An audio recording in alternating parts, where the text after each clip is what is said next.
Yeah, I'm definitely talking to myself this whole time. So hello again. You didn't hear me the first time because I was muted.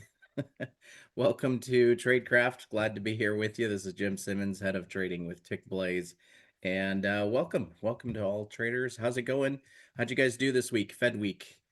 How'd it go? You guys do okay? And you guys not bad. Okay, good. Yeah, awesome. Good. Good morning. Glad to have you here, Edward. Excellent. All right. Well, let's go ahead and get into it. Here's our agenda for the week. So this week we're going to review price, how price responds at key levels. We'll also look at this week in the markets. We'll do a quick review on the markets. We'll do a risk management lesson, which is that location determines the opportunity, and we'll talk a little bit more about that. Trader psychology. Stop defending your line. Just because there's a line on your chart doesn't mean the market is going to respond. The market doesn't know that you put that line there. You could try to tell it what to do, but anyway, we'll go into that. Support and resistance. That's what we're going to be covering today. How to understand support and resistance. We'll look at chart examples. And we're going to look at how do we trade the reaction, not the line. So again, just because you have a line on your chart doesn't mean that the market needs to respond to that. All right, there is risk in trading. Please understand the risks and go ahead and read through that while we are at it. I'm going to get our weekly market ready while you're doing that. Good to go. Excellent. We are not here to tell you what to trade, where to trade, when to trade, how to trade, how much to trade. That is entirely up to you. Please understand the risks of trading. Good. All good. Yeah, thanks. Thanks, Sharpshooter. Appreciate that. Yeah, it's fun. I like doing this kind of stuff, and I would love to say it's entirely for the community, but it's kind of for me too. I enjoy doing this, and hopefully the traders enjoy this as well. Yeah, let me give you the link. So they don't actually have the link posted on the Tickblaze site yet. However, I know the link. So all right, so let's give you the link. Here we go. All right, so here is the link. So use it, share it, give it out to all your friends. It's entirely free, right? So the site is there, gives some brief insight into what Tradecraft is. And then if you click watch the replays, you just sign in and you can see all those videos. So they are posted live, ready to go. And yeah, good stuff. All right, so let's take a look at what did the market do this week. And if you'd like to follow along, again, here's the link. You are welcome to access this anytime you would like. If you want to read through it more thoroughly or look back at past weeks, you're welcome to. All right, so this week, extremely volatile. We had Fed. Anybody trade the Fed, FOMC? Hopefully not. I, I think I took one trade that day, and it was a brief stop out. It was kind of small size, so it was fine. I've learned to just not try to overdo it on FOMC days. They tend to be hit or miss. Some days you win, some days you don't. And, it ends up being a coin flip. So I usually kind of don't try to do too much on those days. Middle East de-escalation, crushed crude, supported equities, mega cap tech, earnings, violent divergence, Microsoft, Amazon, along with the AI conversation, Meta and Apple exposing cash flow. Interesting. Economic data showed slower headline GDP. So let's get into it. So the Fed had held, but the decision settled very little. Held its target. The decision passed 9-3. It's pretty good.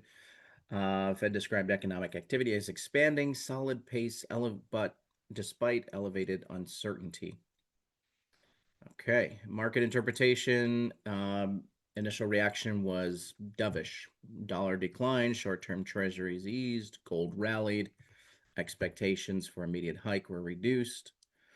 Long-term yields remain elevated. Investors are still concerned that the Fed may be moving too slowly against inflation. The 10-year yield returned to 4.67. Okay. Fed paused, but it did not remove rate hike risk. We talked about this last time. There's still somewhat of an expectation that the Feds are going to raise rates in the near term.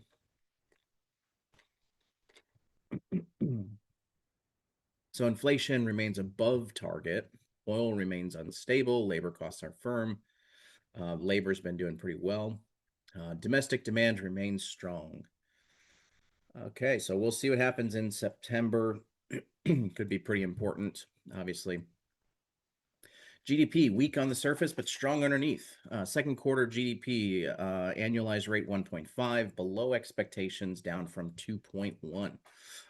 The headline materially understated domestic strength. Consumer spending increased at 3.2. Business equipment investment rose 15.2. Trade subtracted approximately 1 percentage point from GDP. Report did not provide the Fed with a clear reason to ease. Okay. Inflation cooled, but not enough to end the debate. Inflation still a very hot topic. PCE declined 0.1%. Okay. Down to 3.7. And 3.3 year over year on core CPE. Friday's unemployment cost showed labor costs rising.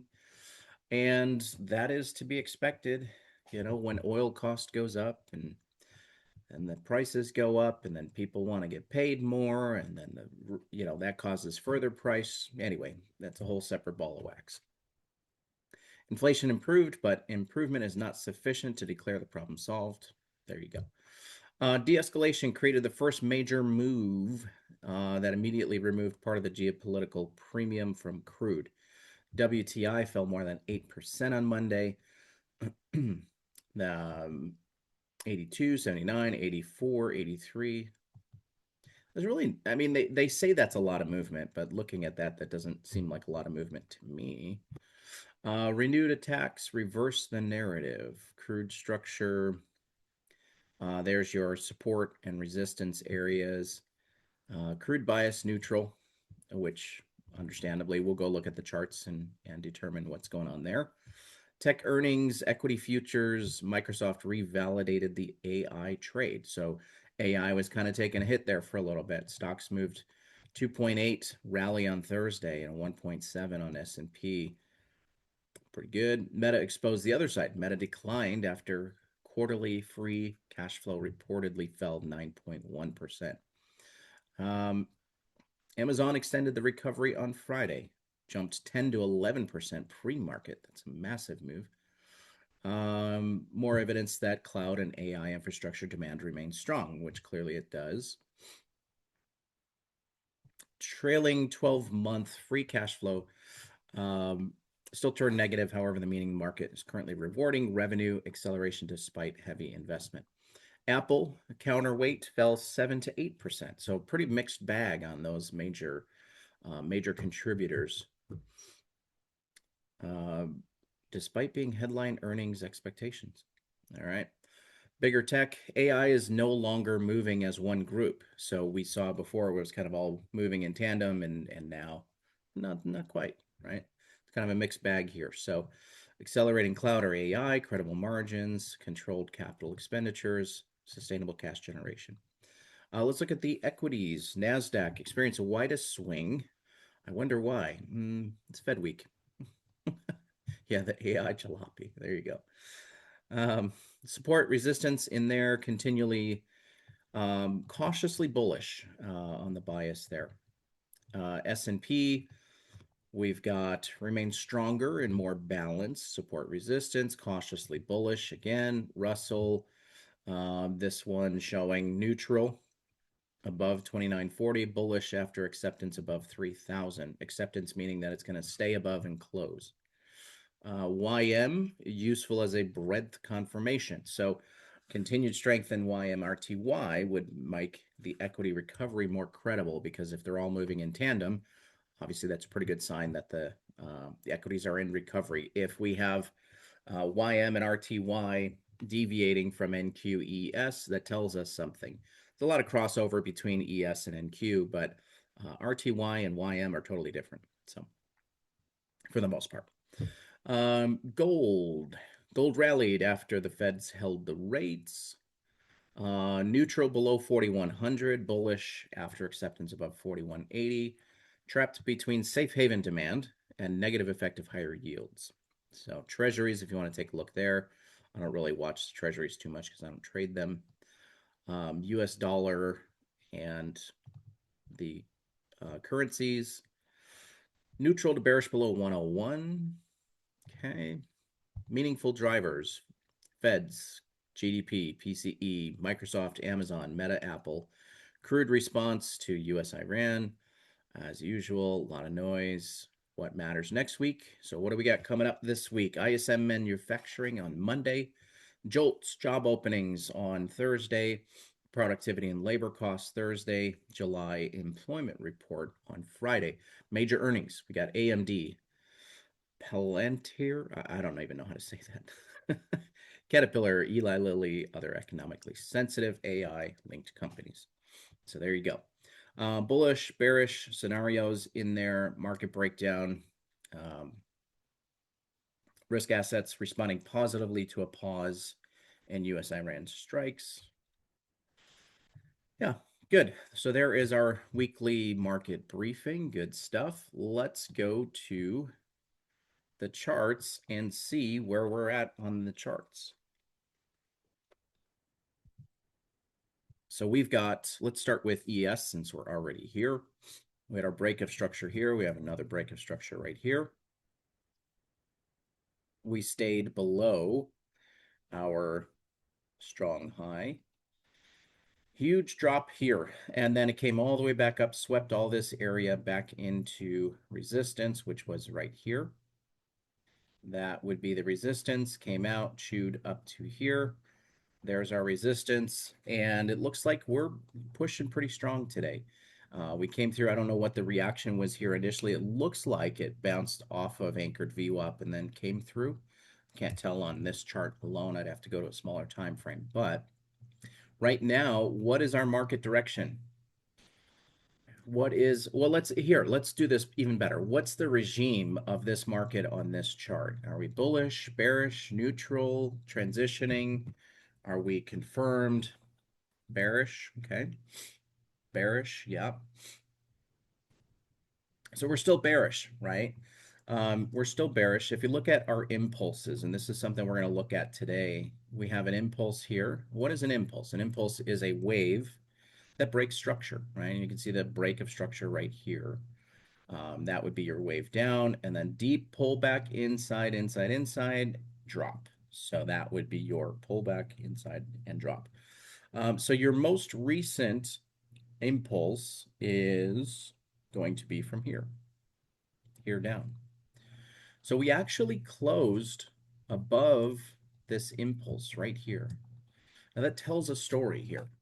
It tells a story. It says that while we are still technically bullish or bearish, sorry, because we haven't broken SMC structure, we actually broke higher, which is a first sign that the market could be rotating. Now, the fact that we came in sharply, came all the way up and swept, and now we're headed back down tells us that the bearish scenario is likely to continue in spite of the fact that we closed above an impulse.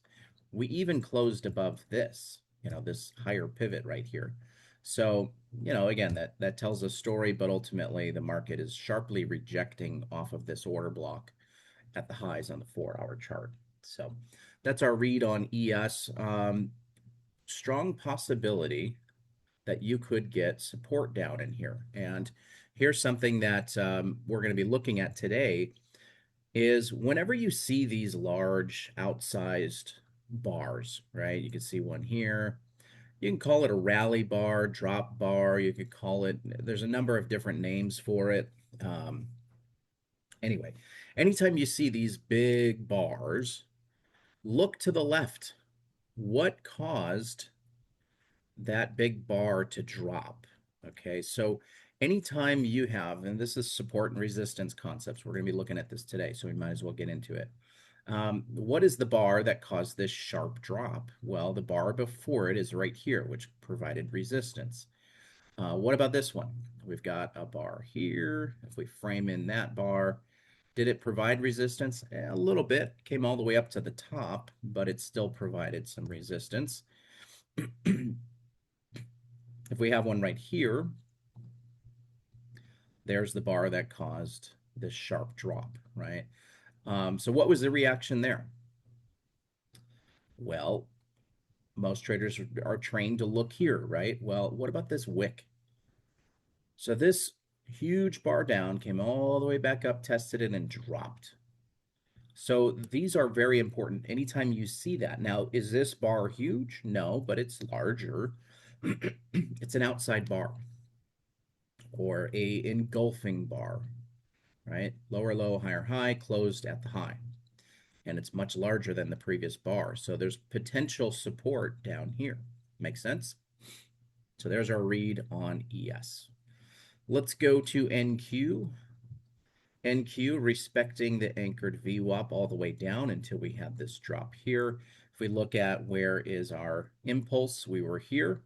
We closed below the impulse to continue the bearish sentiment there. Get rid of that. So this would be our strong high.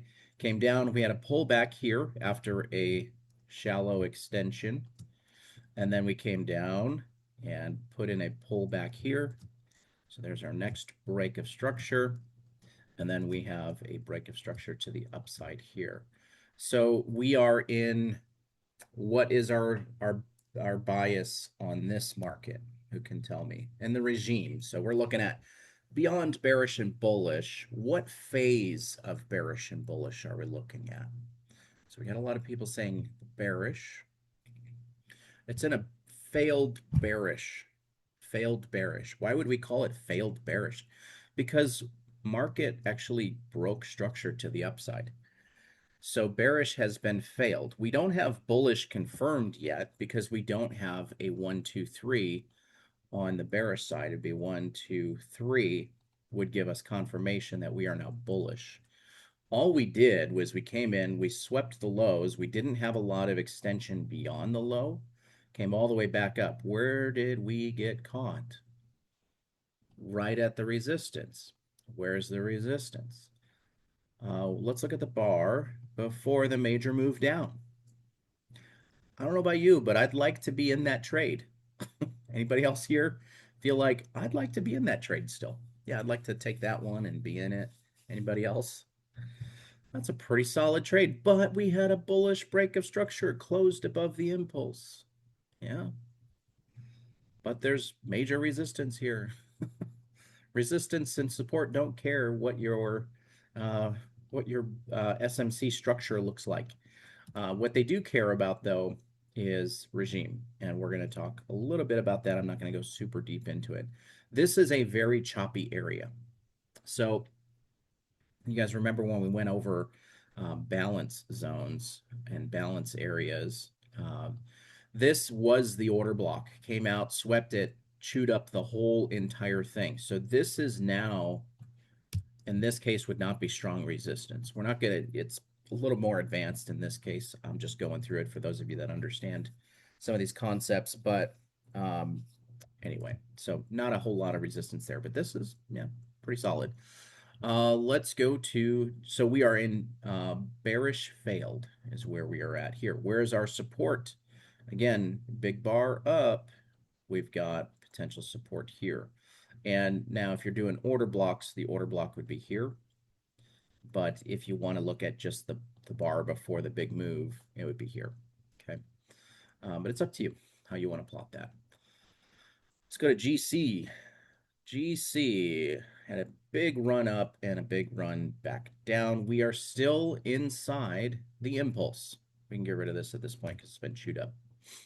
Still inside the impulse. Where was our resistance? Did it hold? Yeah, sure did. So in here, we are still, so here's our bullish impulse. You can see that this is the low of the leg and the high of the leg. So we're still inside that. So what that means is the market hasn't picked a direction on which way it's going to go. So what stage of the regime are we in on gold on this chart?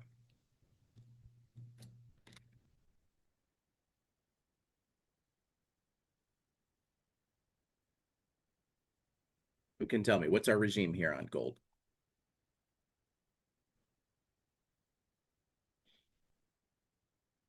Everybody's like, I'm tired of being wrong. Neutral, yeah. Yeah, it's ranging, right? It's ranging. Yeah, exactly. Ranging. So what do we do in ranging markets? When we are inside the impulse, we trade the range. But there's always a but. There's always a but to get in our way. So here was the support on this impulse. We've tested it. We came out. We tested it here, came out. We came through, came out. We're coming back into the support again. So there comes a time when you say, been there, done that, not interested anymore. Could it respond to this support? Of course it could. Is it still valid support? Technically, because it hasn't been, completely traded beyond and closed, but it's already swept through the entire thing. So this would no longer be something that we would trade because the strength of that support is gone. It's already been traded through. Okay, so we would stay away from that, but we are in a ranging market. If you're looking to, on a shorter time frame, you could absolutely trade the trend down on a shorter, smaller time frame, and you've got some movement in there that you could certainly trade. But on this chart, there's no trading on this one. Okay, let's go back. So Marcelo had a question on the strong level. Why would the strong level not drop down to the last boss break? Yeah, it would. Um, Based on SMC sense, right? We would have the strong levels here, so that is correct. And we have support down in here. Now, if you're looking at the order block, technically is to here. So if you want to plot that out, that's technically the order block. It's huge. It's like the entire size of the rotation that led to that break. But you can see the reaction, pretty clear, right? Order blocks are more of an advanced concept. We're not going to really get into that today. But anyway, that is where we are at. Let's go to crude. Crude. What are you doing? So there's our sharp drop. That is a sharp drop. They were not kidding, actually. At first glance, it sounded like, it's not really moving that much, but that's a big move. That is definitely a big move. So we can get rid of this at this point. So we were bullish. Very clearly, we were bullish, right? I don't know why this moved over here. Let's do that. Let's get rid of that. So there's our impulse. We came out of support momentarily, slammed through. This is a concept we're going to be looking at today. When support is no longer support, it becomes resistance. Once, twice, three times, four times. Strong support, when broken and accepted beyond the other side of that range, becomes support, or resistance becomes support, support becomes resistance. Okay. That is something we're going to look at today as well. You have our balance zone here. We traded out of it, came out, came all the way back through, and then came out again. So that balance zone is still holding its own, right? Um, Balance zone being the chop, right? This is where price is in balance. That's why we say balance zones. So at this point, this is our resistance now. Technically, the term for this is breaker block. If you want to do some digging on what that is, you can. This order block here never held. It didn't do anything. But that was because we had fundamentals that were driving price to go beyond expectations. When you see a drop like that, where it's just straight down and it's driven by fundamentals, you say fundamentals always rules price. Like analytics, you might get lucky, but fundamentals is what's driving price in this case. So what's our regime at this point on crude? What do you guys say on this one? Here's our break of structure down. Strong high is here. We've got our order block at the highs right there. Bearish. Yeah. Yeah, it's bearish. Bearish, but inside the impulse. Bearish inside the impulse. So here's our impulse. Straight down. It's a big, big outside wave. We are bearish coming out of the breaker block, bouncing off of the balance zone. Why are we seeing so much reaction off of these now? Because the fundamentals are over with. The fundamentals that drove this market down are now done. So price is reacting normally ish off of these levels and bouncing back and forth now. So what we have now is we have bearish sentiment. So what would we look to do in a bearish market? Well, we look to trade off of the pullbacks and we look to trade off of resistance areas, right? Could the market come all the way back up here to test this and then come down? Yeah, it could. At this point, this has already been tested. So we wouldn't want to look at trading this at this point. It is bearish. We're definitely watching for bearish trades. We would not be looking to get bullish. But it's we're on the sidelines right now. We don't have anything to trade on this chart, right? So there's our read on that. Let's go to RTY.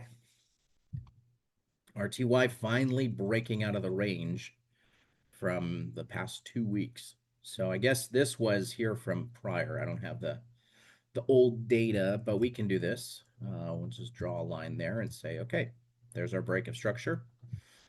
And this becomes strong high, I suppose. I can't see to the left, but it's still pretty choppy, you know, still pretty choppy looking at it. But what do we have here? We have a huge bar down. Call it a drop bar. And price comes all the way down, comes all the way back up to test that, comes all the way back down again. Again, that's a trade I would like to be in, you know. That's a pretty sharp move out of there. Came all the way back up, tested it again, swept out the level just barely to this level. What do we have here? Huge bar down. So now this becomes our resistance. In this scheme, we have bearish pending, pending bearish, because we haven't gotten a 1, 2, 3. We have a 1 followed by a deep pullback into a lower high retest, or you can call it a lower high because that's technically the high. And sharp move out. So we'd be looking to go bearish for sure. We would not be really looking to go long here. And we don't have a huge bar, but this is somewhat important. The more important story here is this wick. This wick is actually something that banks and institutions trade. Something that I learned through a trader friend of mine who actually traded with some bank traders. Okay, so this is actually a bank trading concept. It's whenever you have this wick that's kind of out here on its own, that's actually a bank trading concept. We're not going to go into that today, but that's what the reaction is off of that. And it's a nice one. It's a very nice one.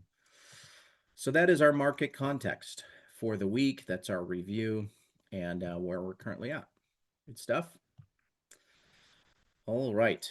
So we covered this week in the market. So let's get into our lesson for the week. So we are talking about support and resistance. Location determines opportunity. So what does that mean? Location, you ever hear about, those of you that invest in real estate, what's the saying for real estate? How do you get good real estate? What's the concept or the idea in real estate that helps you be successful? Who can tell me? Mm-hmm. Mm-hmm. Location. They say it 3 times just to prove the point. Location determines everything. If you have the right direction and you have the right time, but you're not in the right location, it's not a good trade. Not a good trade. So going back to these charts for an example, if you got into this trade because you had some sort of confirmation that you were waiting for, and you got that confirmation way down here, well, your stop has to go, it doesn't have to, but it, ideally could go above this high.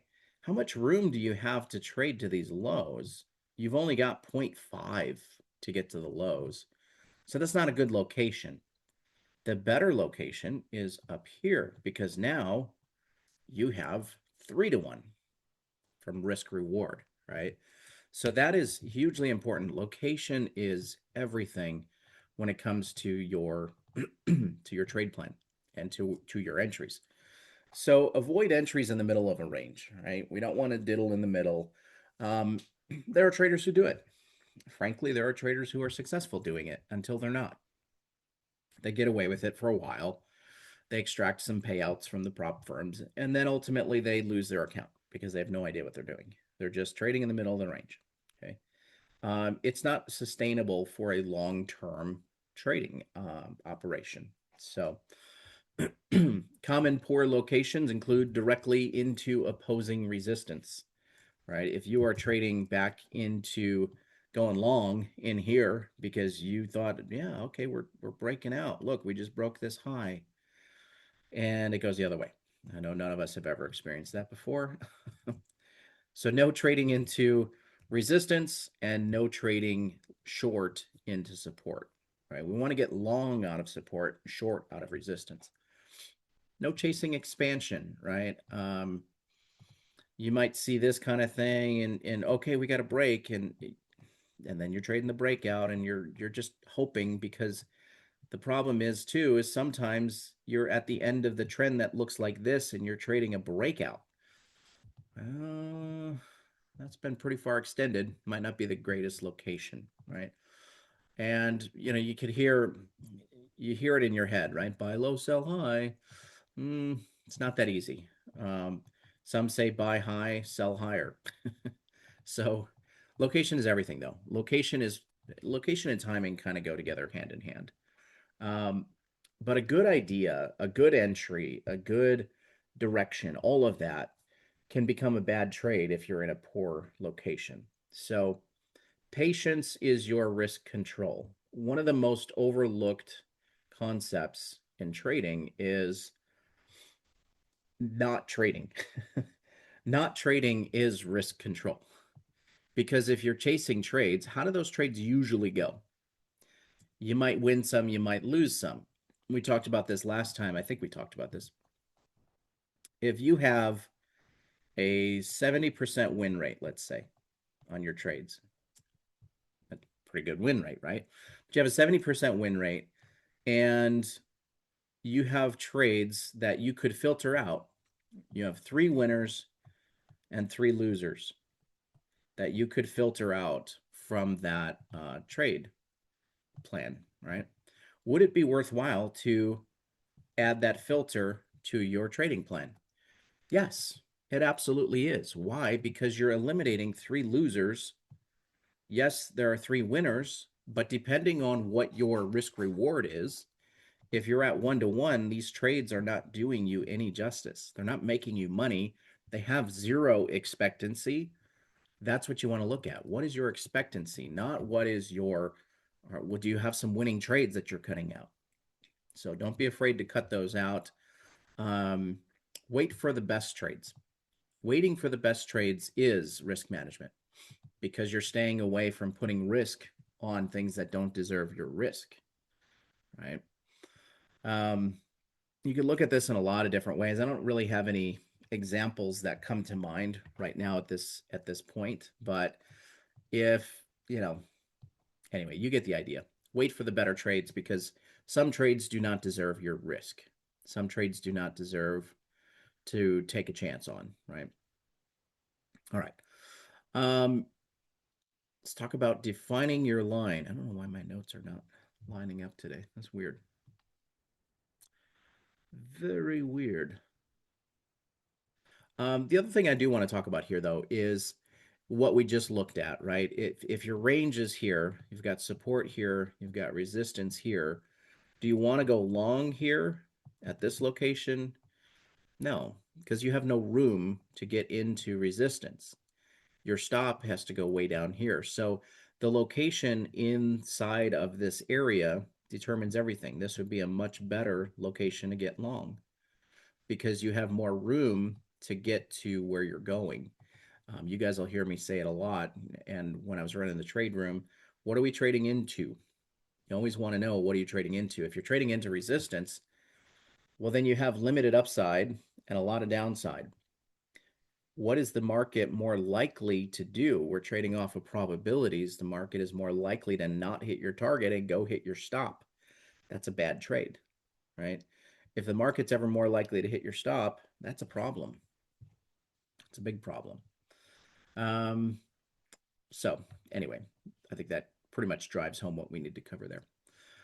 Psychology. Stop defending your line. Just because you have a line on your chart doesn't mean that the market is going to respect it.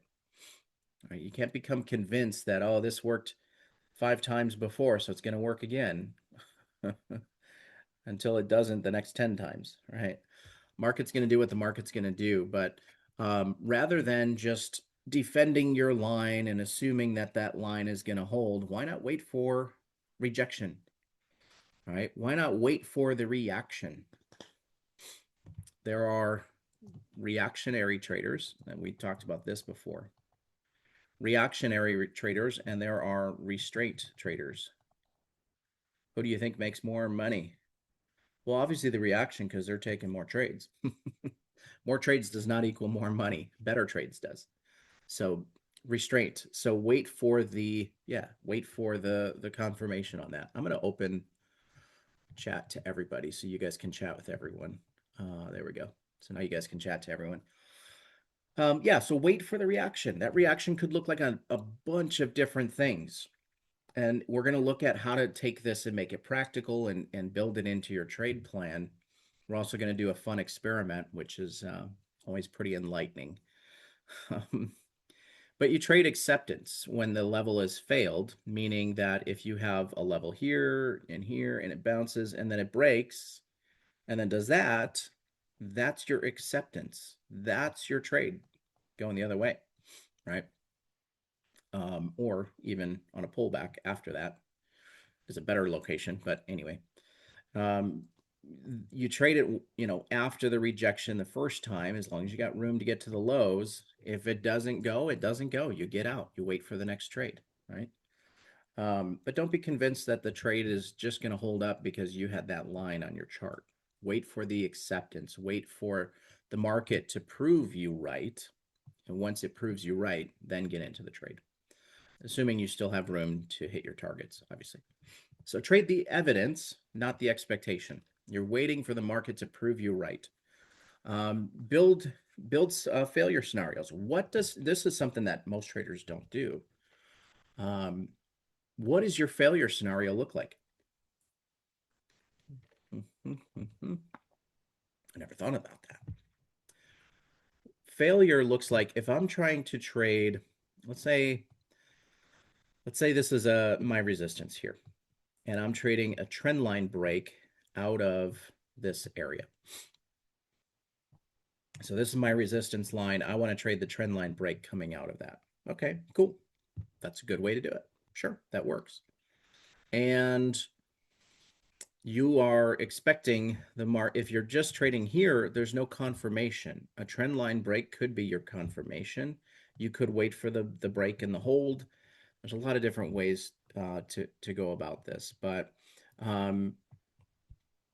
what does the failure scenario looks like? If this is your winning scenario, what does a failure look like? Failure could look like this. Came up, tagged, hit support, came up, swept, hit support again, swept, break. It's a very, very realistic failure scenario. So at what point do you say this trade isn't working? Well, the one is, if you got in, let's say here on a reversal, and it bounced here and came back, you give it one more shot to break. If it doesn't break, you are out of that trade waiting for the next one.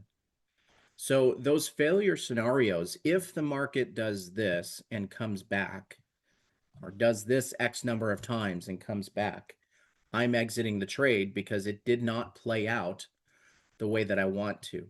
How many of you have ever thought, well, I'm already in the trade, I might as well just stay with it?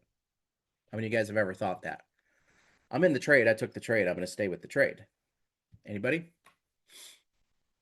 Versus Market didn't do what I wanted it to do or what I was anticipating it to do.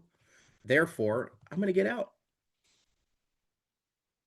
This goes back to the need to being right, right? Well, I got in the trade because the market told me this, everything lined up, location, timing, direction, just like Jim taught me. And so I'm in the trade and it's a good trade. And so I'm going to stick with it. Yeah, but you never had the failure scenarios that told you if the market does this, I'm out. So build those failure scenarios into your trade plan. What does failure look like? And what is your job when that happens? Do you exit the trade? Do you take some size off? How many of you have ever gotten into a trade that was doing this kind of thing, came back to zero, and you actually just lowered your position, took some contracts off? Anybody ever doing that? Never thought about that. Take some risk off the table. Your trade is less likely to work. If your trade is less likely to work, take some contracts off at break even. Make it a lower risk trade. Then if it works, cool, you made something. If it doesn't work, okay, you didn't lose as much as you would have. So that's an option for you too. So know what works with your trade plan. Sometimes I trade on really fast charts, and sometimes the width of the market is bigger. I might measure it out at 3 micros, and then I get into the trade, and the trade is a little big, and the trade is telling me I should be at 2 micros.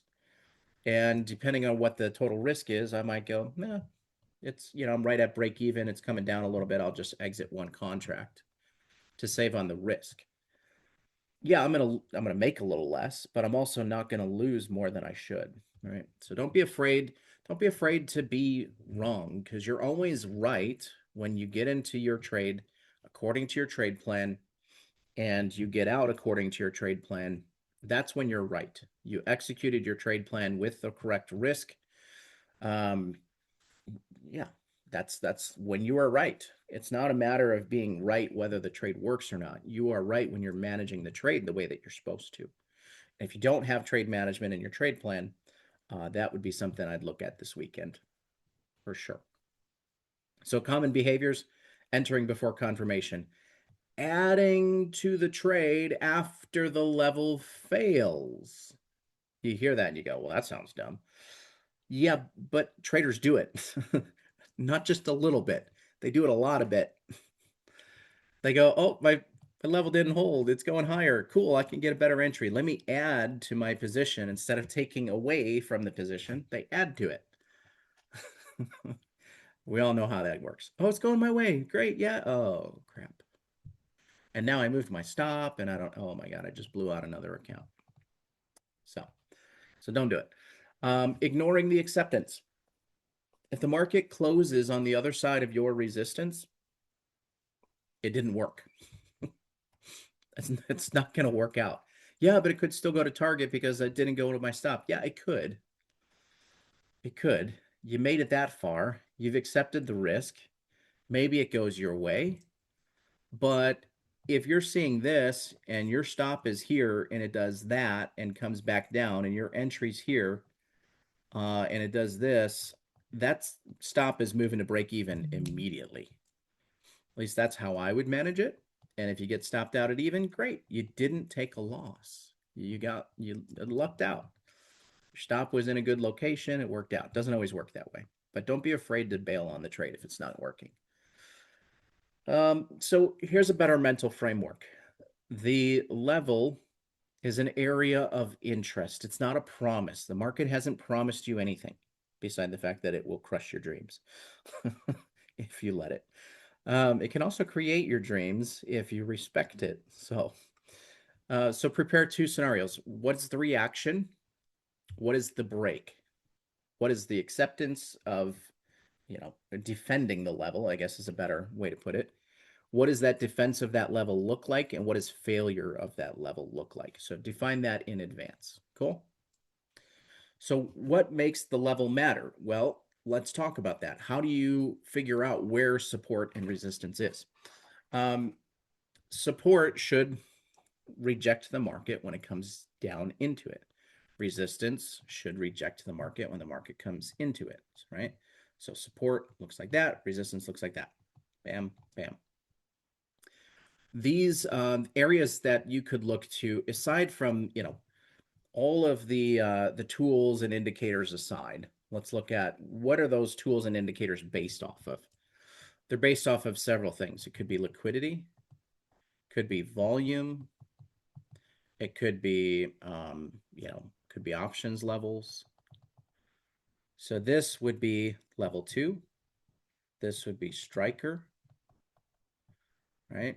And then this would be like your volume profile tools, that kind of thing, profile pack, that sort of thing. These are all good scenarios. You also have structure levels. Structure levels are great because structure levels typically involve at least these two. So I like using structure levels as my support and resistance. You guys see that when I draw on the charts and add levels and such on the 4-hour, you can see that it's based off of structure. But that structure is based off of liquidity. And those concepts are based off of liquidity. So that's why it works. You can look at previous session, high and low. A lot of traders like to look at that. Why? Because there's liquidity wrapped around those levels. Areas where selling overcame the buying, price stopped rising and moved lower. What does it look like? Strong highs and strong lows. What is a strong high and low? We're going to look at that. Okay, we're going to look at it on the charts because it'll be easier. There we go. Meaningful levels, swing high, swing low, range boundaries, prior session high and low, strong rejection points, origin of a major impulse. Sound familiar? The bar before the major huge candle that sticks out like a sore thumb. Structural break locations, which is what we're going to be looking at a lot, and high participation areas can provide support resistance. High participation would mean balance zones, right? When the market's going sideways in a tight coiling pattern. So these are all levels that we will look at. Not all levels are equal. So what determines whether a level is strong or whether a level is weak? Who can tell me? How do we determine if it's a strong level or a weak level? How do we grade that level?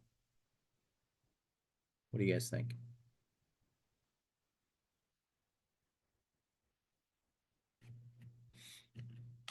Time, break of structure. Yeah. On the right track. Think a little deeper than that. A little bit deeper. What did the market do? Yeah, confluence of reasons, impulse, yes, all on the right page. What did the market do the last time it came into that level or created that level? How strong was the move out of that level? So if we have this resistance went this far, but this resistance went this far, this one is stronger than this one. Number of touches. That's actually, I'm glad you brought that up because that is actually deteriorating. Support and resistance deteriorates the more it touches. A lot of traders are taught to think, well, it's touched multiple times, therefore it's stronger. No, it's more likely to break. Think about like if you were to take a hammer to to a small thin board or something like that, and you keep smacking it and smacking it, eventually it's going to break, right? So if it keeps hitting it, it's going to break. So what you're looking for is how strong was the move out of that level. Once you know that, you could say, okay, this is a stronger level than this one, so I'm going to treat them a little bit differently. This one, I absolutely need to see that it rejects the price, and I'm going to need to be a little bit more conservative on my entry, right? Maybe smaller size, that sort of thing. But this one is really strong, so I'm going to wait for the market to come in there. As soon as I see that it rejects, I'm in, and I'm going to maybe put a little bit more size on that trade, for example. So the idea here is look at fresh versus tested. So this is that same concept of how many times has it hit? If it's hit 3 times, I'm not touching that level. Doesn't mean that it's not going to hold. It just means it's not tradable for us because the probability has diminished, right? Tested levels, what that means is that the liquidity, and this is the why behind it, if the market came up and there was 100 contracts for sale here and it gobbled up 50 of those, now there's only 50 contracts to defend that position the next time. And let's say it gobbles up 25 of those. Now there's only 25 that next time. And so what happens is first time it was strong, second time it's a little weaker, third time it's a little weaker. Now there's not much left. So that liquidity has been used up and there's no more sellers defending that position against the buyers who are trying to rally the price. Okay. So that's the story of what's happening behind the scenes. Some orders might already be consumed, right? Heavily tested, increased risk of fail. It's not an absolute rule. Obviously, there's no absolutes necessarily. It's we do everything that we do is based on probability. So, what is the departure quality out of that zone? So we know this is what we talked about. If this is our level, how far did it go in one direction? You know, beyond that zone or that area or that level, right? What you're looking for is clear imbalance. We talk about balance looks like this, imbalance looks like that. Okay, so balance, oops, and imbalance. This is our imbalance because the market is one directional, which means it's all selling. The sellings are totally overpowering the buyers. They keep going to the bids and they keep eating up the bid prices. They're just getting rid of everything that they can from inventory, right? Just selling aggressively. Um, what's the direction of the trend? That can help you on levels as well, right? What's as far as tradability, how far do you have to go before the next resistance level or support level? If this is your resistance and it came this deep, and there's a resistance level here that came that deep, how far is this level better or is this level better? Well, first, we know the reaction was stronger here. We also have more room to get back to a target area versus our stop. So we have more room to get to our next target. Therefore, it's a better location, better trade, better level because we have more room. So all of this matters. Very important. Reaction reveals the truth. Acceptance, rejection, failure. What is the three different scenarios and what does that look like? So sharp rejection shows immediate defense. Came into the level, came out to the wick, right? Those are the ones you go, ooh, and you share it with all your buddies on Discord. Immediate response, sharp move, you know, long move down. Acceptance means price moved right through it. Didn't even bother to stop and say hello. Just kept going. Technically, it's called acceptance because it didn't reject, therefore it accepted. Okay, so rejection looks like it rejected off of that level. We all understand that, but acceptance means it kept going beyond that level, multiple candles closing on the other side of it, and so on. Yeah, it didn't even say hello. Didn't bring me lunch, not even a coffee, nothing. I mean, come on. Weak rejection looks like this. Comes in, bet, bet, eh. It's not moving, right? It's coming in, there's multiple touches. It's not really rejecting very strongly. Why? What's happening in that scenario? Well, we have liquidity here to sell for sure, but then the buyers keep jumping in here, right? So the buyers are defending some other level down here for whatever reason. And so this could look like, you know, a failure of the level. So we got acceptance, weak is failure. Repeated testing, again, weakens the level. The failed levels, what happens on the failed levels? We talked about this actually, I don't know, it was last week or the week before. If this level fails to hold and reject, it comes down and it does this kind of thing where it's multiple rejections and then breaks through. What's on the other side right here? All the stops. All the stops from the sellers that went, woohoo, that's my level. I'm going to put my stop right here. What kind of an order is a stop order? Stop order is a market order. Market orders go to the asking price. What happens when you have a lot of market orders going to the asking price? The asking price goes up because the liquidity is gone. And then they eat up this level. It goes up because the inventory is gone. And it goes up because the inventory is gone. So that's what happens when you get rejection, failure, boom, acceptance. Huge move because the stops are fueling this big move up. So these failure of these levels tend to be really good. We call them FOMO trades. Those are the FOMO trades because you start with a ton of stops and you got all the traders that go, "Wow, look at this move. I'm in. I just need to get in because I feel it in my gut. I'm a gut trader." I laugh because that's how we all started trading, and it was terrible. All right, so I think we've pretty much covered that. I think we're good here. Broken levels, again, they change roles. So broken resistance becomes support, breaks through, comes down, tags it, goes. Not always, there's no such thing, but probabilities, right? Probabilities. A break alone is not enough. You're looking for acceptance. What is acceptance? Multiple closes beyond that level. That is acceptance. Retest behavior confirms the new role. Now remember, we had rules that told us how strong is the level. What does that looks like strong, but it's strong. Okay. Um, came into the level. What does success look like at the level for us, right? What does failure look like at the level? We've got all these things identified before we're trading that trade. We know the strength of the level. We know the reaction the first time when it created the level. We know what we expect success to look like and what we look for failure. So now we know that this level is support. So we just trade this one, right? Well, no, we need to know how strong is the level. What does success look like? What does failure look like? Just because that level's broken and it's now support doesn't mean we treat it any differently than we had before, right? Still want to make sure that it's holding the level, right?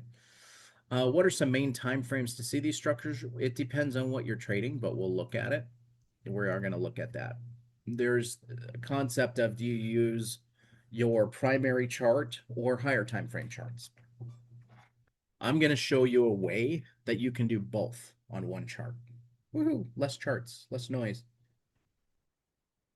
All about that. Let's do it. Yeah, simpler is better, right? So what is the framework? What do we do? We identify meaningful levels. We evaluate the market context, how far. We measure room to the next level. Are we in a good location, location, location? We wait for price to reach the area. Then we determine, did it accept or reject the level? Then we define our confirmation terms and invalidation terms. So confirmation means, yeah, I'm going to trade this. Invalidation means, no, I'm not. So we know that going in. What does success look like? What does failure look like? When all the stars align, that's when we enter the trade. So that's our framework. Cool. Um, trade the location, not the line, right? This is your assignment for the week. We're going to go into the charts here now in a second, but this is your assignment. Review a strong level. Review a failed level. Review one role reversal. In other words, support turn to resistance or vice versa. Build bullish and bearish scenarios. I would say also look at what does success look like? What does failure look like to you? And then grade the level before taking any trades. Here's a good way to grade the level. A, B, or C. Just keep it to 3.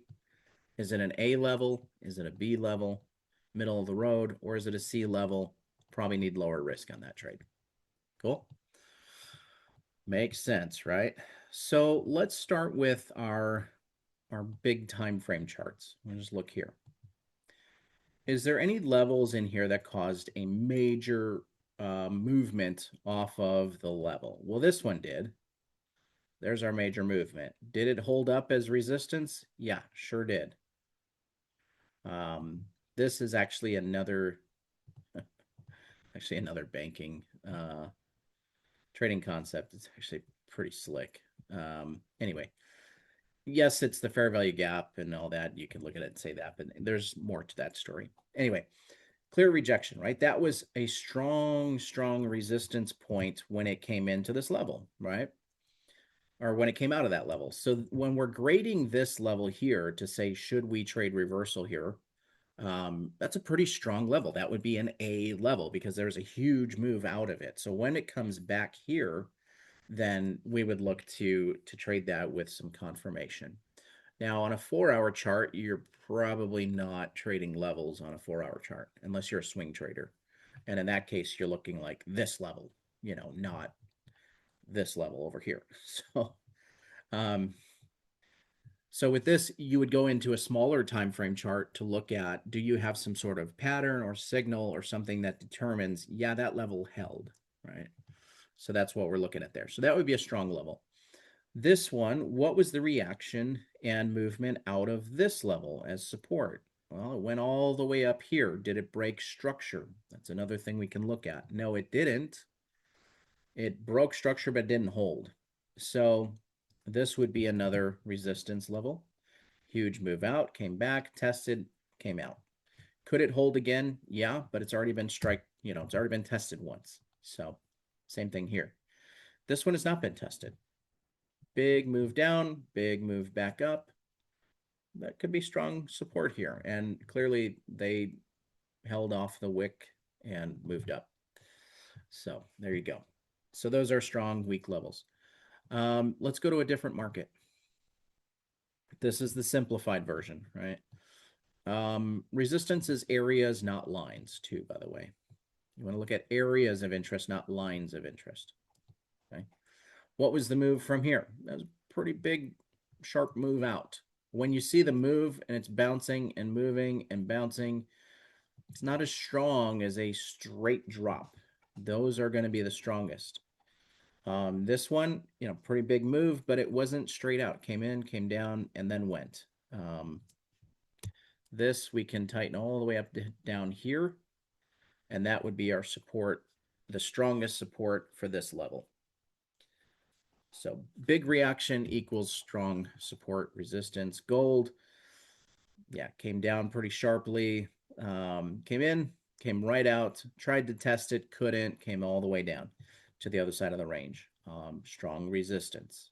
So tops and bottoms usually going to be the strongest. Let's do this. I'm going to pull up a chart, maybe, if data decides to cooperate. Let's see. There we go. Okay, cool. We are good. So here we have a chart. It's a 1-minute chart. Where's key support resistance? Strong moves. There's resistance. There's support. Strong move. Which one is stronger? Resistance or support? Which one's stronger? Yeah, resistance. Why? Mm-hmm. Bigger move. Faster drop. That's right. Exactly. Fast drop. Good resistance. What about this? There's a little up move there. What's the reaction? It's a good move. It's pretty clean, but we have resistance there, right? So these would be support resistance examples. Let's go over to the left, zoom out a little bit. Pretty strong move down, right? There's the low that led to the midpoint, and this is the stronger of the two. So if we come back in, what happened to that level? If you're over here trading at 4 o'clock in the afternoon, which I do not recommend, market came right through that level. What happened? Came to the other side, tested it that way, and moved down. So we wouldn't be in this trade because we're not going to just trade the line. Well, I drew the line on my chart, so it's got to work. No, that's not how it works. But it came in, didn't reject, so we wouldn't trade that one. Instead, we'd be waiting for the market. We got multiple closes on the other side, so that's an acceptance of the level or the area. Came through, came down, tagged it, couldn't push, tagged it again, pushed a little bit. And at this point, you'd be looking for, break of these candles, whatever your signal looks like. Could even be just as simple as, break and close above. Let's go. Do you have room to trade back to the highs? A little bit. You've got enough room to take profit up in here. So do something like that and you're good to go. Cool. So that's an example of trading the level. Let's look at another one right here.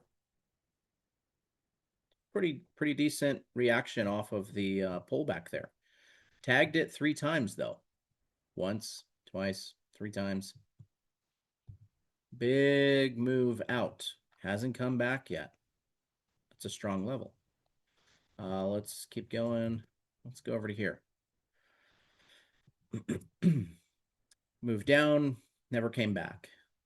Came in, tagged about, I don't know, 25%, 30% of this range. Came back down. We know that this is potentially, thanks, Daniel. Came back down, tested this. Yeah. Came back down, tested. And so we're looking for what's our reaction? Well, we knew that this was not our strongest level. This would be like this would be a B. It's a B grade level because it didn't come all the way up and break that entire trend. It came up. Technically, it broke structure, but it didn't really, break through a lot. So this would be one that, okay, we're waiting for confirmation. We're waiting for the break, maybe even a couple candles closing, that sort of thing to give us enough reason to take that trade and then giving ourselves some breathing room and then off she goes. So now what happens if it comes down and tags this level again, bounces, doesn't go? So we had a move up, chop, chop, chop, break. If it went like this, what does failure look like? Failure looks like this. Couldn't break, couldn't break, break. That's failure. Another example could be, so we're trying to define what that looks like. Came in, tagged again, came in, couldn't break. Nope, I'm out. You give it a couple chances to break. If it doesn't break after 2 tries, you got to bail because it's not going to work. How much breathing room do you give it? I like to say a minimum of 10%. That's my philosophy on it. Technically 13% if you want to be really technical about it. So if we got 32 ticks, let's take 10%.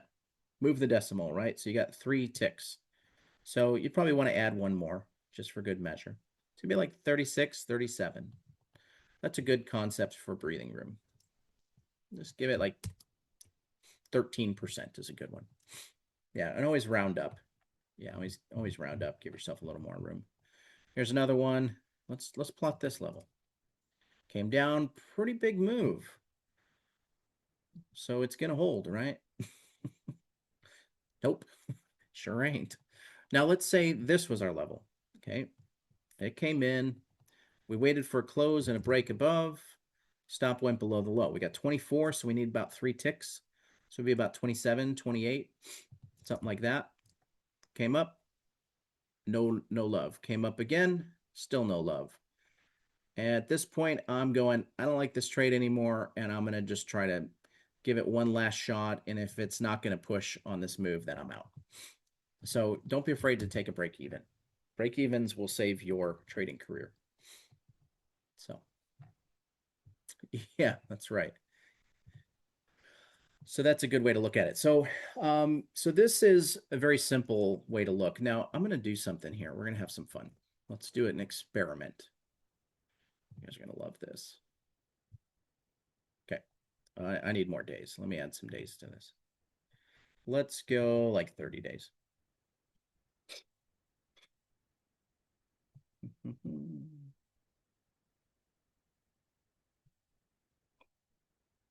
All right. So I'm going to plot some support and resistance on my chart. Okay. I'm just going to draw some levels in here. Here's my levels. Okay. So there's my support resistance. And just for good measure, I'm going to draw some down here and here and there and there. Okay. There's my support and resistance. Cool.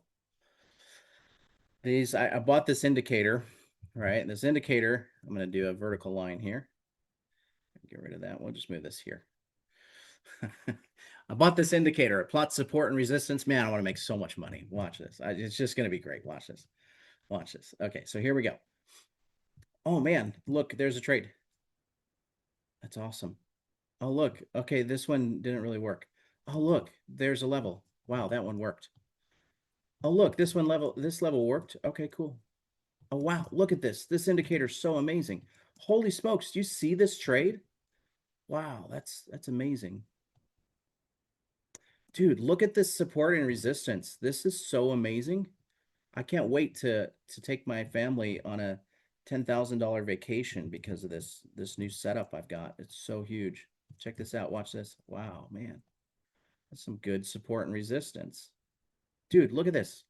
Wow, what a great trade. Holy smokes, look at that. That's so great. Dude, look at this. Look at this. Man, oh man. The market is like, oh my God, it's I mean, the market is just totally respecting my levels. Look at this, man. I'm just cleaning up. I'm making so much money on this new indicator I just bought. Check this out. Now, this is legit, man. You guys got to buy this thing. You guys want to buy this indicator from me? I'm gonna make so much money, and I'm gonna make an indicator. I'm gonna sell this, man. I'm gonna make even more money on the sales of the indicator than I will on the actual support resistance. So you see what you want to see as a trader. There's no rhyme or reason to those lines I drew. They're literally 100% random. Now, do you see why it is so important to understand that support and resistance is not just lines on a chart? You can convince yourself that this is the greatest indicator. Look at this. Look at this. Look at this. Look at that. Look at that. Do you guys get the point of this demonstration? Uh, Support and resistance is more than just lines on a chart. I love doing this because it works every single time. You will find levels that you go, oh my gosh, this was amazing. Look at that. Super easy, right? Yep, last week's market. Yeah. Okay, so now let's get out of that and let's draw real support and resistance that actually matters. Right? We know that this was a strong resistance level because it rejected sharply out of that level. Did it hold? Nope. What's our next reaction we're looking for? If it didn't hold as resistance, we'd be looking for it to hold as support. Did we get multiple closes outside? Yes, but these did not close above this. What about here? Duh, duh, duh. And then it held. Make sense? Much easier. So it rejected, so we use it as support. Let's see if it tags it here. Waiting for reaction. There's a reaction. Overlapping candles. You got one more shot to prove me right, or I'm getting out of this trade. Off she goes. Okay. And then at that point, it's dead. Now, what about, would this support become resistance? Yeah, we just move it down a little bit. There's your support. Wasn't very strong. What happened? Came out, tagged the other side. We had a couple closes beyond here. We had huge move out here, and now it trades the other side. Okay, good stuff. How many of you guys are trading on Renko charts? Anybody Renko charts? I'm going to show you the easiest way to plot support and resistance. Somebody give me a market and a Renko chart that you use.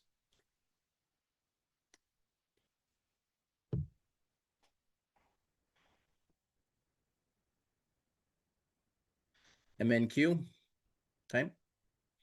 MNQ was first. What's the bar size?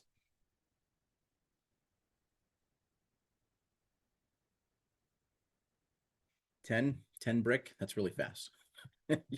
You're killing me. Let's do ES on a 10. I'm going to override you. Let's go Renko, and let's go 10, 20, and let's go 7 offset, just because that's kind of how we typically do it. Let's see how long this is going to take to load. I got 30 days on here, so yeah, no, not doing that. Let's go 5 days. All right, we'll give it a second to load, And then we'll look at how do you plot support and resistance.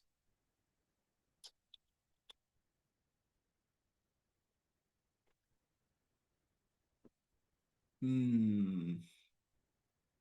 Oh, there it goes. I was getting nervous there. I'm like, oh boy, we're going to be here a while.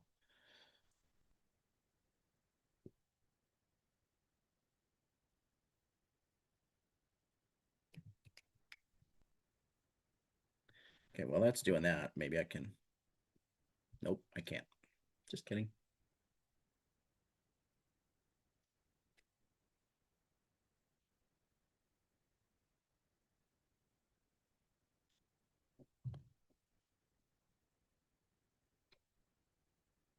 All right, we'll just wait. It's moving, it's doing its thing.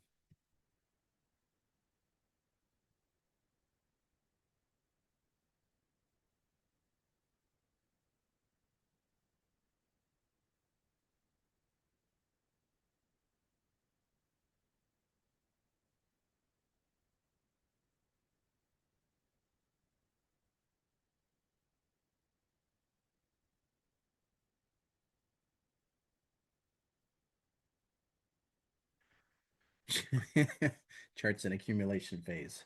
Can we have a term for trading that's called buffering? The market's buffering right now. It doesn't know if it's going to go up or down. Buffering. There we go. All right. So here we go. ES. Yeah. Where can you watch recordings? Let me give you the link again. You might have missed it earlier. So there it is. Just go there. And then when you click view recordings, watch the replays, you'll be able to see them. You just need to log in, I think, to be able to see them. Maybe not, actually. Let me try. Yeah, I am logged in. So I'm not sure. But there you go. Okay, so here's our Renko chart. Now, how many of you, yeah, no worries. How many of you are trading on, let's say this is your main trading chart, okay? So this is like a day trading time frame. Obviously, it's going to move according to day trading. I'm going to do something here to make things a little prettier for me. I don't like the 100% bar width. Not a fan. Okay, so let's just start from the high point, okay? So what we're looking at, we know anytime we have a level, and we could see this is our last impulse, right? Our impulse, just so you have an idea, impulse is a directional wave. How do we determine direction? By the break of structure. What did it break? This pivot. So because this impulse or wave broke this pivot, this is an impulse. It's a directional structure breaking wave. Does that make sense so far? I'm going to take this one step at a time. I'm going to make sure we don't leave anybody behind. Good. Okay. So this is our impulse. This pivot here is the bottom of the impulse. I call that structure breaking pivot because this pivot went on to break structure. Okay. This pivot created this wave. This wave broke that pivot. Therefore, this is a structure breaking pivot. Does that make sense? Take a screenshot if you need to. Some of this might be a new concept for some of you. Good. Okay. So we know that pivots that go on to break structure are going to be strong pivots, strong resistance. Pivots that fail to break structure, like this one, are going to be weak. Okay. Not like this week, next week, but weak as in not strong. So could not break the previous pivot, therefore it's weak. Now, just because it's weak doesn't mean it's not going to hold. It just means the reaction from that level is not going to be strong. But the reaction from this level would be anticipated to be strong because it's strong resistance. When we came down, still no break. So this is not a structure breaking pivot. This one came up. This did not break the previous pivot. It's not a structure breaking pivot. This pivot broke through the previous pivot. Therefore, this is a structure breaking pivot. This pivot broke. This one didn't. This pivot didn't. This pivot, I don't know yet. Does this make sense? We're good so far. Weak versus strong, structure breaking pivot, non-structure breaking. Good? Give me a yes in the chat box if you're still good to go. I'll make sure I'm not leaving anybody behind. Cool. All right, good stuff. So that's the idea. So what do we do at a structure breaking pivot? We can draw these out. Just make sure I'm not using any hotkeys that are going to like mute my mic or stop the video or something. This is no, no, no, yes. So there's a structure breaking pivot. That one was. So we're going to look at plotting all of these out. Any structure breaking pivot. This is something that I would recommend that you do. Go through this exercise. Get used to seeing it because when the market is moving, you're going to want to be able to identify these things. Okay.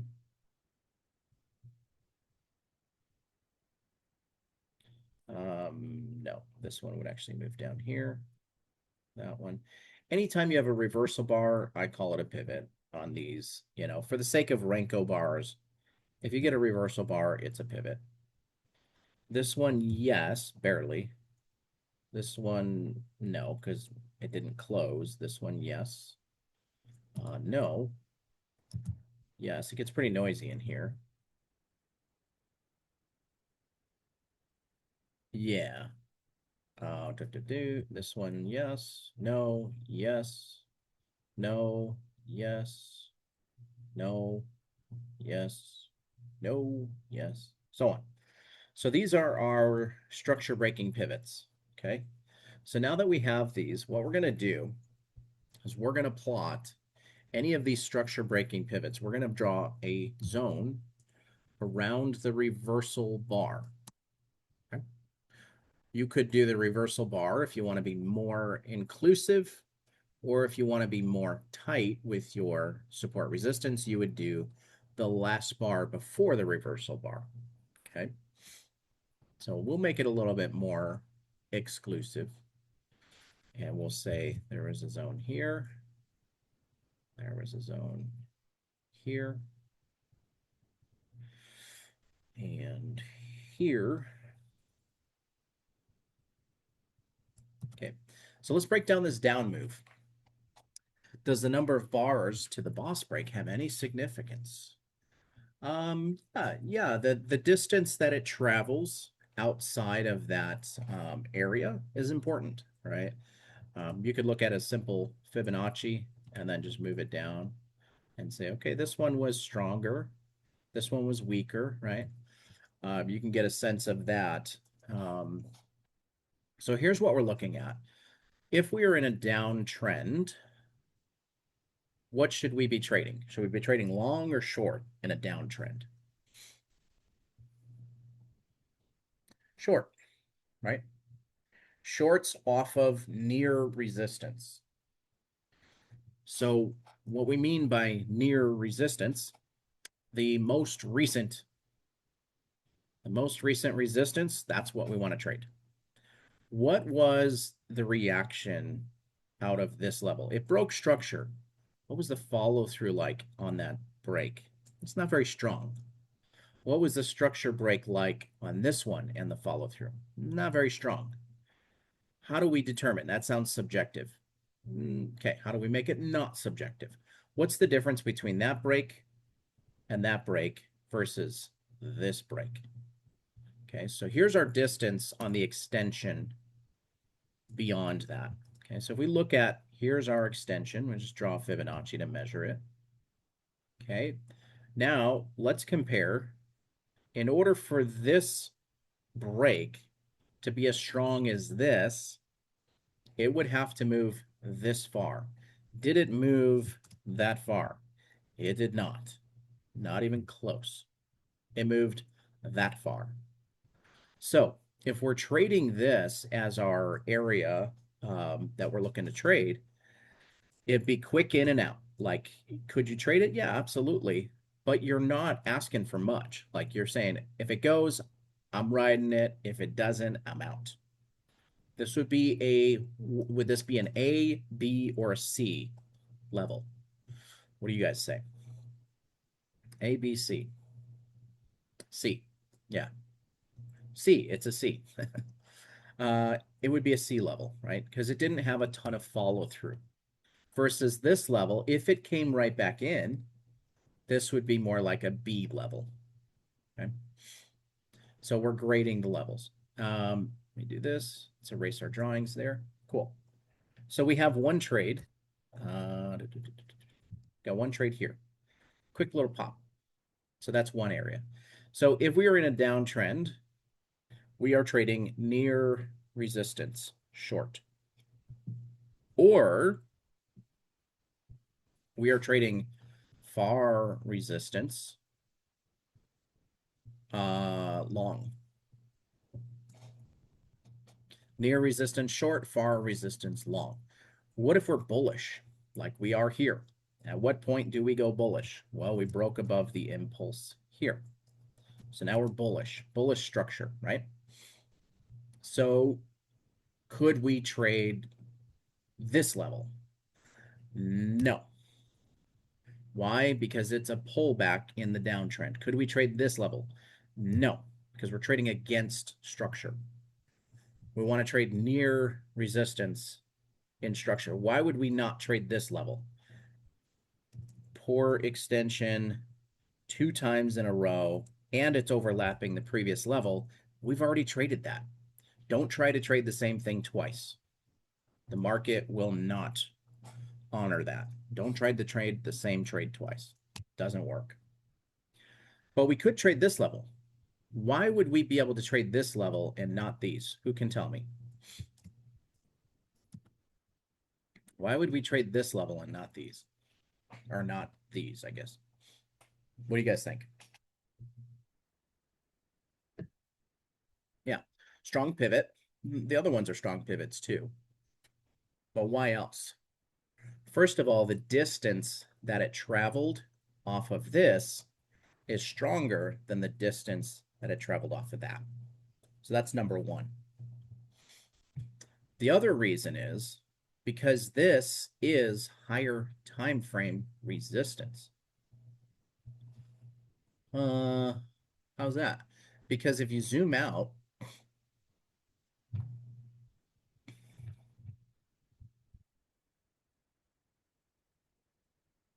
pretty strong resistance there, right? We can get rid of this. And we can get rid of that.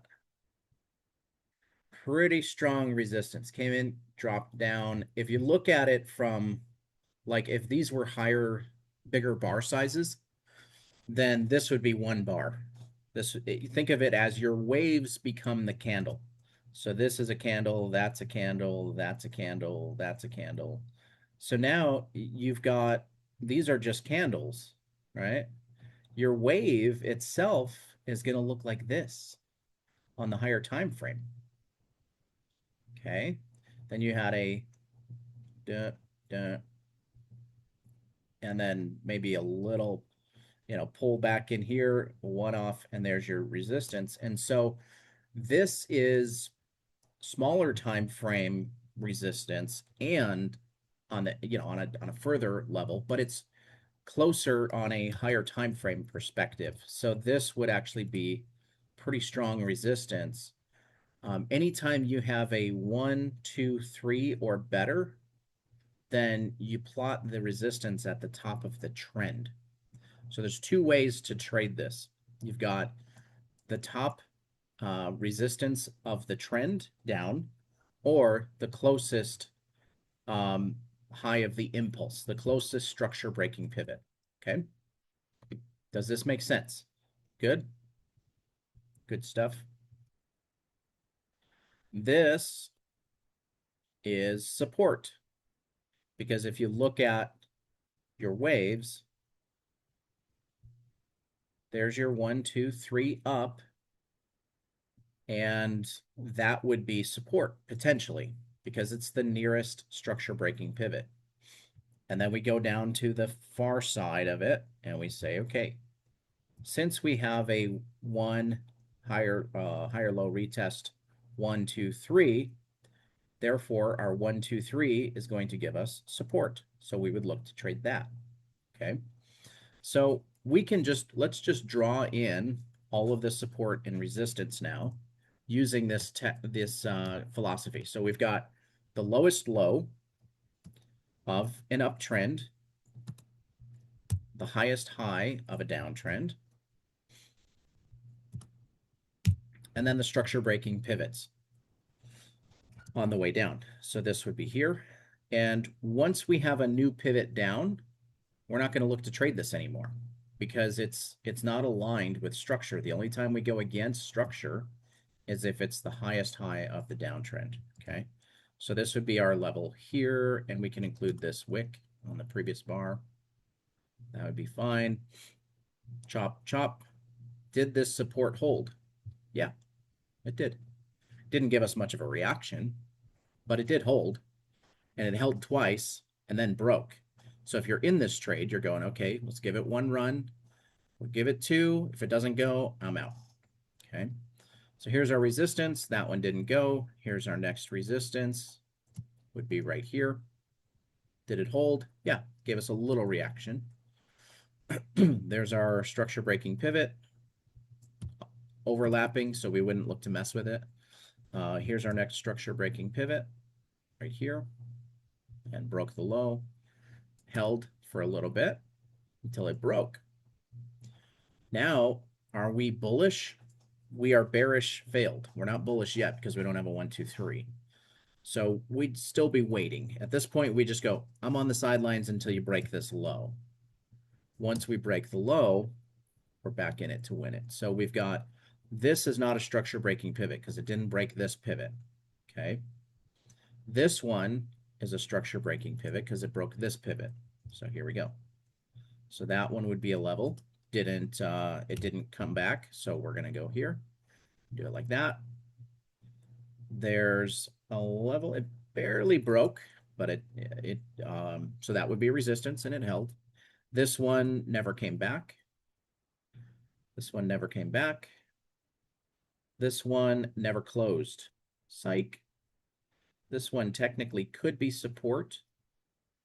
And then that would be our structure breaking pivot there. Let's keep going to here. And then here, let's do that because now we have a 1, 2, 3 up. Okay. There's our first pullback. Now, at what point do you want to switch directions? Well, you want to trade the most recent. So you'd have a trade right here, and you'd have a trade right here. They're kind of overlapping, so it's an aggressive trade here because they're somewhat overlapping. You've somewhat already traded that. You had a trade right here. Did not have a trade, no trade. This you've already traded. This you have a trade right here. Okay. There you go. And now we're going back up. At what point do we change direction and say, okay, now it's time to go the other way? When you break above the most recent structure breaking pivot and close beyond it, that's when you're starting to change direction. That doesn't mean you just start going the other way. What you want to see in this environment, you want to see the break, then the pullback, then the break. 1, 2, 3. When you get above this, now we're long confirmed. Okay. This would be pending bullish. It's not bullish yet. It's pending. First, failed. This would be failed bearish. Pullback into a break would be, bullish pending. And then once you get that and acceptance and close above, then it would flip to bullish confirmed. Make sense? It's a little bit starting to lean into some of the more advanced stuff here, but let's keep going. So we know we're not looking to trade long until that. So where's our recent structure breaking pivot? It's right here. There's our next trade right there. Let's keep going. There's our next break of structure. This we would not trade because it never broke structure. So that is not a structure breaking pivot. This gets pretty noisy in here. I don't like to trade the up, down, up, down, up, down. I would trade this because this is clean. You're always looking for clean stuff. If you see a little wick on the second bar over, just go ahead and include it. It'll be good for you. You could leave it like that. Either way it works, right? There's another one. Okay. Let's keep going. This one, not a lot of follow through on this one, and it's a pretty big zone. So this is one where you say, do I have room to trade it? Technically, there's nothing resistance wise, but it didn't really go. But anyway, we're not going to worry about all that. We're going to say, yeah, it's a trade. Here's the next one. It's overlapping. Don't trade it. It's overlapping with what we've already traded. Wait. What happens here? Bounce, bounce, bounce, bounce, break. Oops. There is our structure breaking pivot. 1, 2, 3. Did it close below the impulse? Our impulse is here. That's our structure breaking pivot on the way up. So if it closes below here and gives us a 1, 2, 3. 1, 2, 3. Then we're looking for bearish trades. Technically, we would have had one here. That was a stop out. Psych. Market faked you out. This is our newest structure breaking pivot. Are we bullish at this point? Yes or no?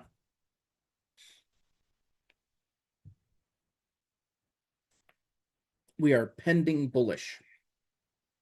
Why? Because we had break 1, 2, 3 on the way down. We closed above the impulse. That is bullish pending, and it is bearish failed, but we need a 1, 2, 3. Then that will lead to bullish confirmed. Okay. So this is more like regime type stuff. So there we go. So out of this, now, was there anything fancy here?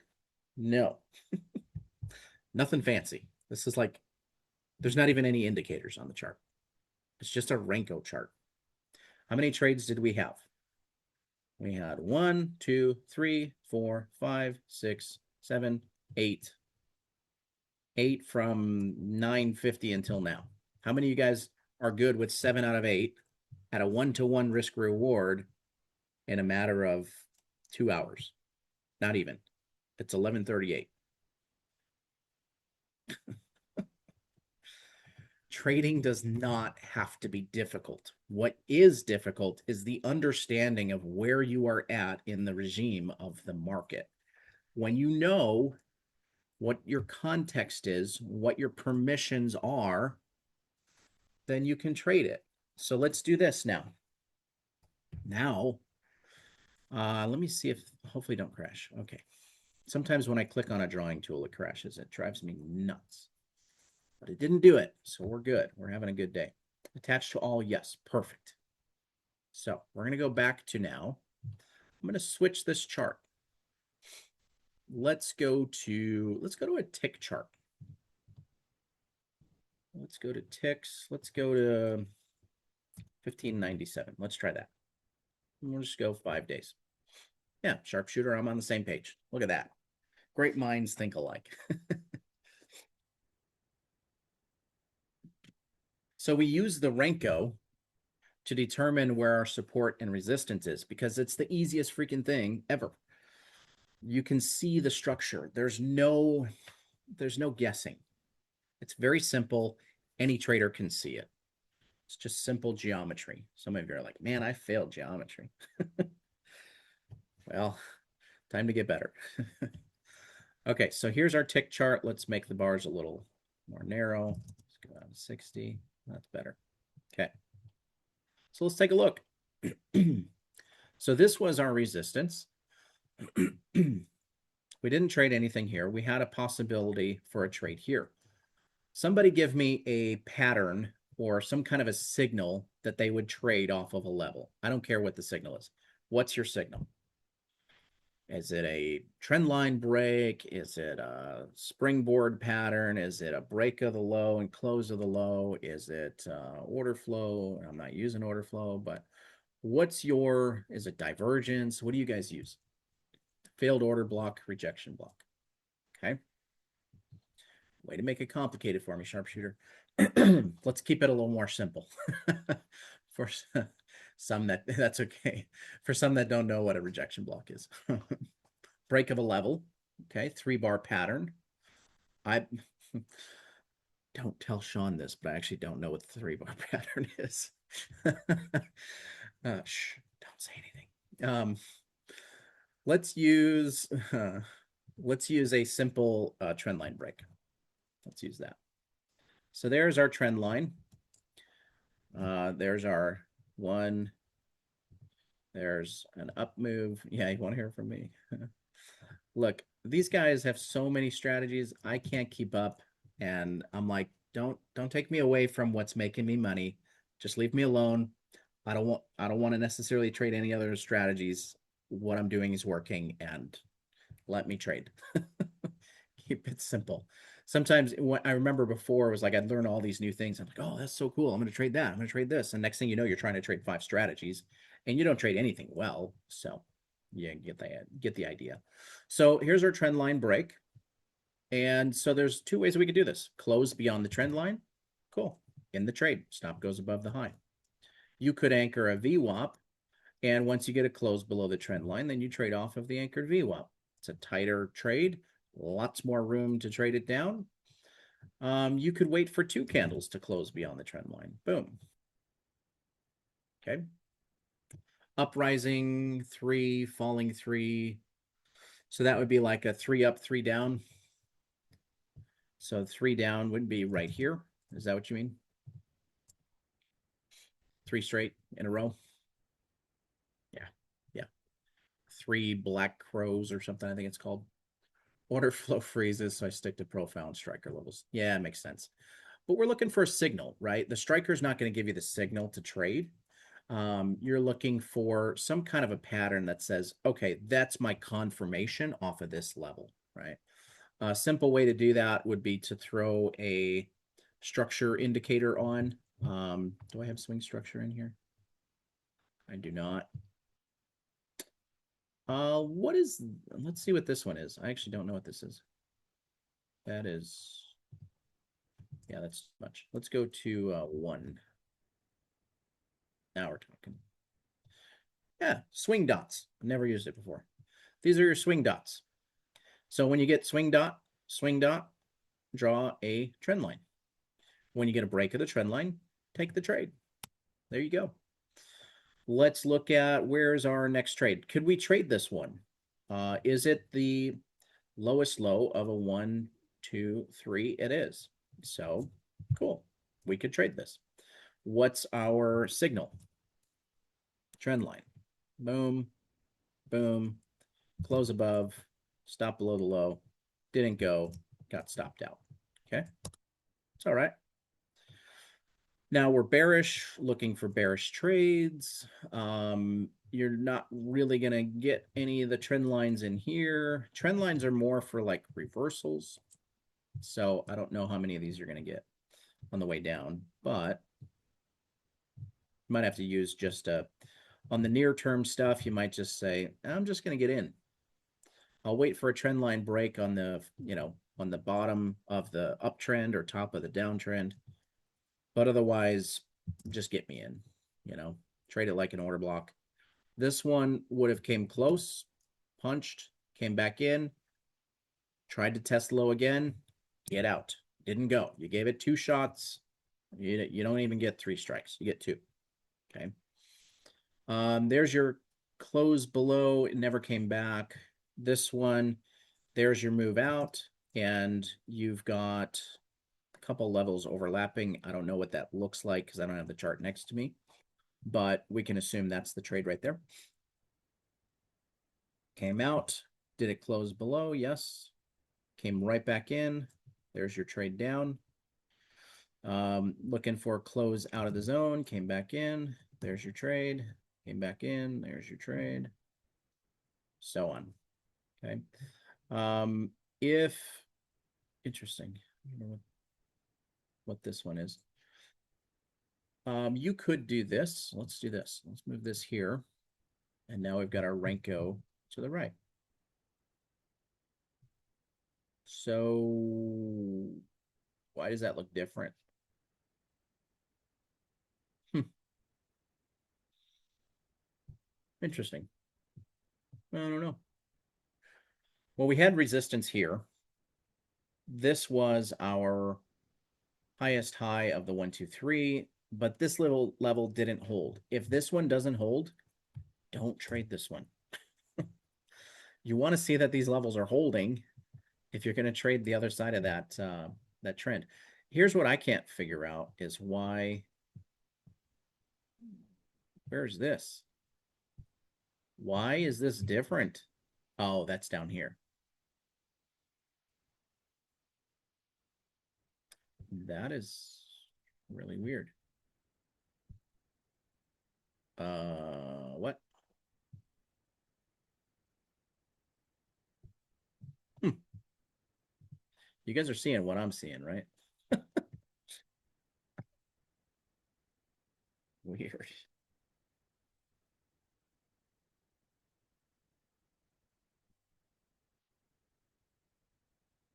Let's reload the chart, see if that fixes it. If not, then I'm going to reach out to my team here and go, something's not right here. There we go. It just wasn't plotting the data on this chart. That's weird. Yeah, because here's that level. Yeah, that makes sense. Maybe that's why we got stopped out. I don't know. So this was highest high of a 123. So we would plot that as our resistance. So now it's up there. And then we've got a level here, but that would have been against structure by that point because we had the one move down and then break of structure to the upside was here. And now we're plotting in our 1, 2. We need to break this high to be bullish confirmed. But as soon as we get that bullish confirmed, we're going to be trading right into resistance. So odds are we would be sellers up here. Okay. But that's an easy way to plot support and resistance. So again, if we, just move this to no man's land here for a second, you've got 1, 2, 3, 4, 5. What levels are you trading? You're trading this level and you're trading the lowest low of the uptrend. So you trade this one first. And then once it breaks, then you can trade this one long. Okay. Then you've got 1, 2, 3, 4, 5. This is your strong resistance of the downtrend. This is your resistance. You trade this first. Once it breaks, then you trade that. Good. Simple. There you go. Use your Renkos to plot the support resistance and use a smaller time frame chart to get into the trade. Now, in this one, we didn't see a whole lot of trend lines, right? So what do you do in that case? Well, let's drop it down size. Let's go down to a 610. See what that looks like. You're going to get more opportunities to get into the trade with a smaller bar size. Let's take a look at that, and then we will wrap it up and be done for the day. Did you guys learn something? What do you guys think? Did you guys learn something useful that you can use? Yeah, let's do it. Let's give this a second to load and see what we're looking at here.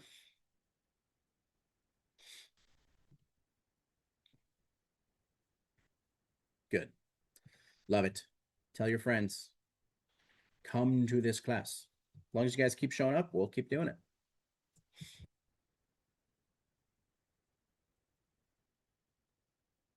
Okay, here we go. So let's go back in here. So a lot of these near term, I still think you're really just looking at, simple in and out type of situation here.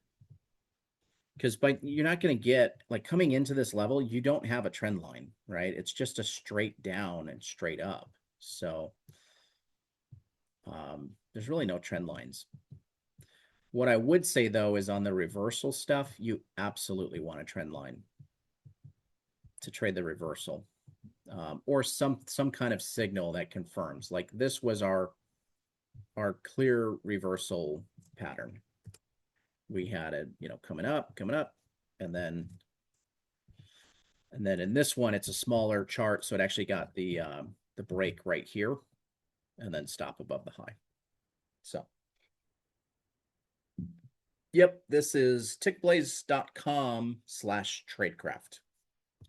Tickblaze.com/tradecraft is where you go to find the recordings. Go back and watch this as many times as you need to. My goal is to always bring really, really solid concepts that are hopefully approachable enough for most traders, right? Now, if you're brand new, some of this might be over your head. That's fine, but this is how you learn, right? But it's designed to be approachable. So it's good stuff. At a swing point on a tick chart, good entry bars are a green bar with no upper wick and a red bar with no down wick. Yeah. Oh, thanks, Kent. I appreciate that. Very kind of you. Yeah, you could certainly do that. Frank's got a good point. Now, let's say we are trading a pattern here. What you could be looking for is what's the bullish candle right here. I want to see a break and a close below the last bullish candle. And then that would be the entry right there. It's another way you can do it. There's also, if you see a series, there's a lot of different patterns you can use. A series of higher wicks. So 1, 2 higher lows on the bars, and then a break below that low would engage the entry. It's about the same on that. We could look at, let's say our support is here, and so that's our level right there. And so we're trading long. Then you've got a series of lower low wicks. 1, 2, 3, 4, 5, 6, 7, break. You can do break and close or just a break, and then there's your trade. There's so many different ways. Bar patterns are easy. But now you know how to plot your resistance and support. You can, if you want this to be a little less noisy with less levels, then just increase the bar size on your Renko. So there you go. Well, cool. Thanks for tuning in, guys. Appreciate having you as always. If there's anything that we can help you with, reach out anytime. Otherwise, keep trading well, and we will see you next week. We'll do it again. Yeah, we will be here next week. So awesome. Thanks, guys. Enjoy your weekends, and we will catch up with you next time. Take care, everybody. Cheers.